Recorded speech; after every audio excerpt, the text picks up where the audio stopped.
ho, ho.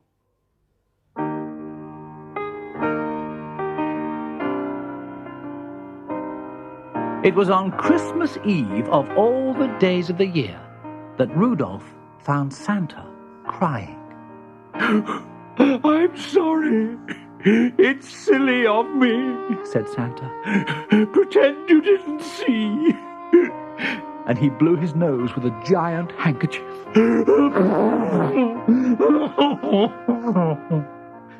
"Ah, you've been overdoing it," said Rudolph gently. "Next week you must put your feet up and have a good rest." Yes, I expect that's it."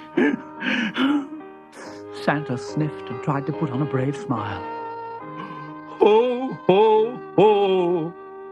He tried to chuckle, but it soon slithered into a boo-hoo. And he rested his head on his arms and cried. "Oh, Rudolph, I know I'm a silly, selfish old man, but if only I could see it just once. Just once." "See what? What's the matter? You can tell me. See what?" "Christmas, of course." Santa shook his head and attempted another laugh, but it was no good. "Ho, ho, ho,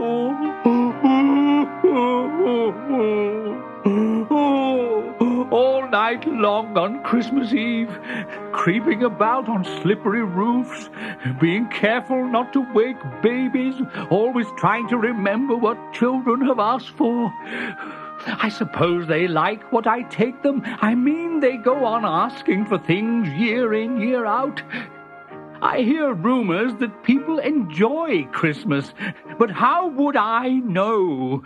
I come straight back here, have a large turkey sandwich with you and the other reindeer, and then fall into bed totally exhausted."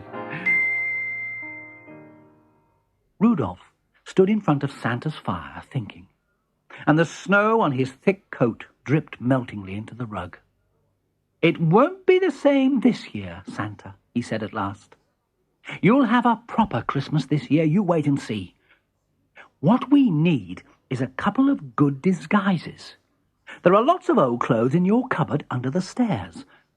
If we dress up as skiers or clowns, angels even, we can visit lots of families, play with the children, and join in all the fun."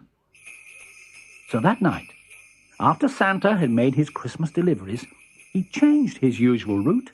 Instead of turning towards the North Pole and home, he parked the sleigh in a little back street beside the park.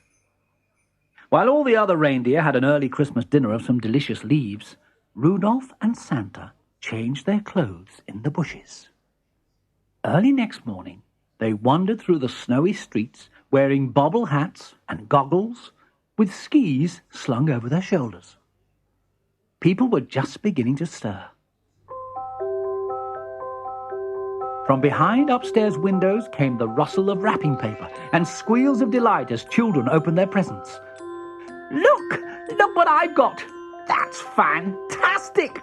Can I play with it now?" Rudolph glanced sideways at Santa and saw him grinning.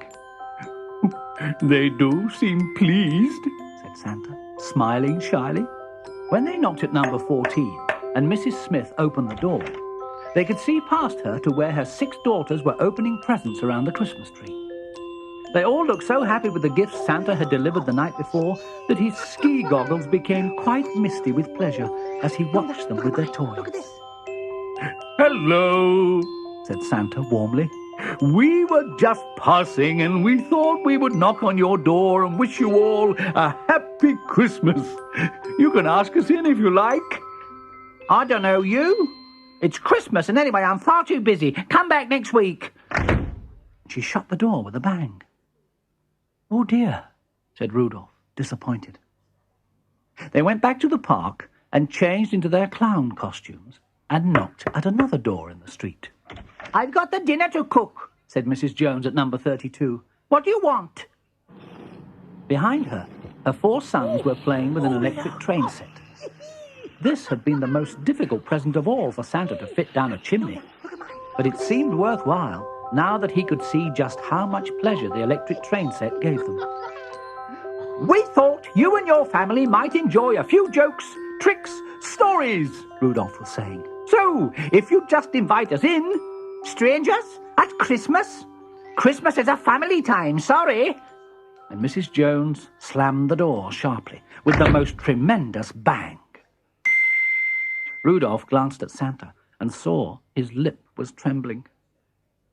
They changed into their angel costumes and sang carols outside number 48, where children were playing the whistles Santa had delivered the night before. Rest you merry gentlemen, let nothing you dismay. Remember Christ our Saviour was born on Christmas Day. "Clear off or I'll set the dogs on you," shouted Mr. Brown from the bedroom window. "Isn't it bad enough to have the kids playing those wretched whistles without listening to you?" Santa hitched up his angel's skirts and ran all the way back to the sleigh. Rudolph could hardly keep up. They galloped to the North Pole without a word spoken between them. When they finally got home, Rudolph said, "Come inside and have a turkey sandwich. You must be exhausted. You haven't been to bed for 2 days." Santa nodded. He was too weary to make a fuss. "But at least they liked their presents, didn't they?" he asked sadly. The reindeer pulled off Santa's boots, tucked him up in the armchair beside the fire with a specially big sandwich and some beer, and left him alone with just the firelight for company. Santa made himself extremely comfortable and was asleep in no time. When he woke up and went to put on his boots, he found them standing beside the grate with 8 neatly wrapped presents inside them. What on earth? Suddenly, all the lights came on, and there was a great shout of, "Boom! Happy Christmas, Santa Claus! Ho, ho, ho!" The room was full to bursting. There were 8 reindeer, the 6 Smith girls, and the 4 Jones boys, and a whole orchestra of Mr. and Mrs. Brown's children playing "For He's a Jolly Good Fellow" on their penny whistles. A banner hung from window to door which read, "Thank you very much," and the table was spread with enough food for a banquet. "We all brought leftover bits from Christmas lunch and Christmas tea," explained Anne Smith. "There's always far too much food at Christmas." Santa blew his nose noisily.